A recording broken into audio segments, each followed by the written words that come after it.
Goal set करके निवेश करने पर क्या कोई साइड इफेक्ट होता है? रायपुर के डॉक्टर जे साहा को ऐसा लगता है। उनके शब्द आपके साथ शेयर कर रहे हैं।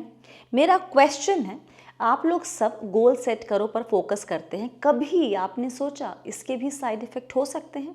यहाँ तक पढ़कर हम क्यूरियस हो गए कि भाई गोल सेट करके निवेश करने के क्या साइड इफेक्ट हो सकते हैं।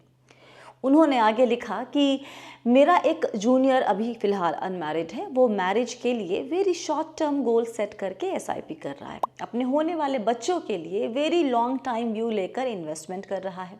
यहाँ तक तो ठीक है, पर मैं उससे ये सुनकर आश्चर्य हो गया कि अगर शादी के बाद शादी नहीं चली तो डिवोर्स के लिए उसे एलिमोनी देनी होगी, उसके लिए मीडियम टर्म व्यू लेकर एसआईपी इन्वेस्ट कर रहा है।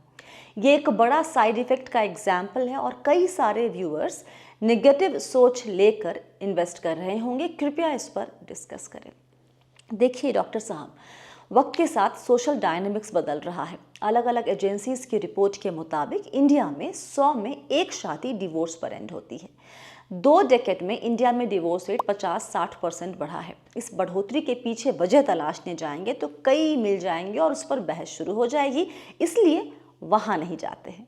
लेकिन डिवोर्स जैसे हालात का हम पर इमोशनल और साइकोलॉजिकल असर तो पड़ता ही है, साथ साथ फाइनेंशियल बर्डन भी बहुत अधिक होता है।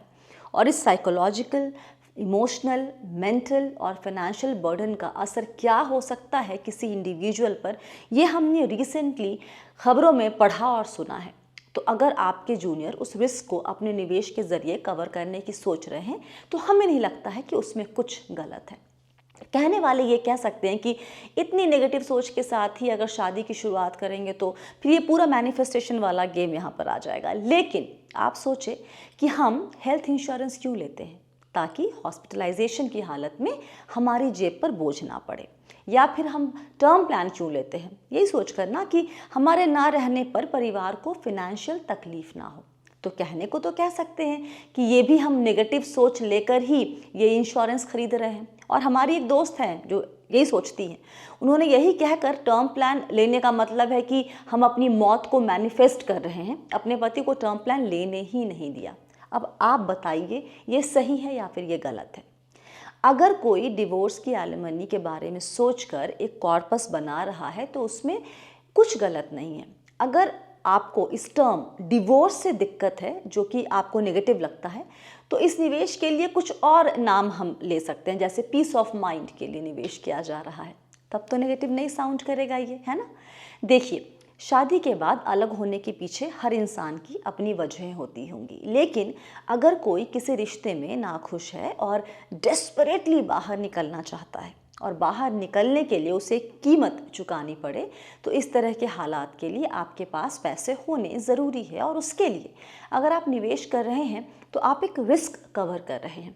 वैसे इसके लिए अगर एक इंश्योरेंस प्रोडक्ट हो तो बेहतर होगा, लेकिन शायद इंश्योरेंस कंपनियां भी जानती हैं कि हमारे देश में डिवोर्स को लेकर आम जनता की सोच क्या है, तो शायद इसलिए वो भी इस तरह के इंश्योरेंस प्रोडक्ट को लॉन्च नहीं कर रही हैं। अच्छा, स्टडीज़ ये भी कहती हैं कि 40-50% divorce are link to money related issues. तो आप अगर अपने जूनियर के लिए कंसर्न्ड हैं तो उनसे ये कह सकते हैं कि शादी के पहले बाकी कंपैटिबिलिटी चेक करने के साथ साथ फाइनेंशियल कंपैटिबिलिटी भी चेक कर लें, ताकि एटलीस्ट इस वजह से अलग होने की नौबत ना आए।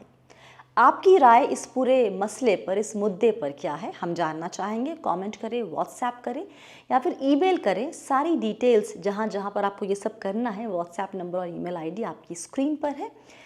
अगर आप मेरी राय से सहमत हैं तो एक थम्स अप दीजिए और बी वेल्दी सब्सक्राइब करना ना भूलें। वीडियो शेयर करें ताकि ये बाकी लोगों तक भी ये बात पहुँचे। और इसके अलावा आप एक बात हमेशा अपने ख्याल में रखें, ध्यान में रखें कि आप हैं मेरे यानी स्वाति के साथ, और हम सब हैं बहुत ही सावधानी और समझदारी के साथ अमीर बनने के सफ़र पर। वक्त देने के लिए बहुत बहुत शुक्रिया। आप सभी को बहुत सारा प्यार और दुलार। Stay blessed, healthy and be wealthy.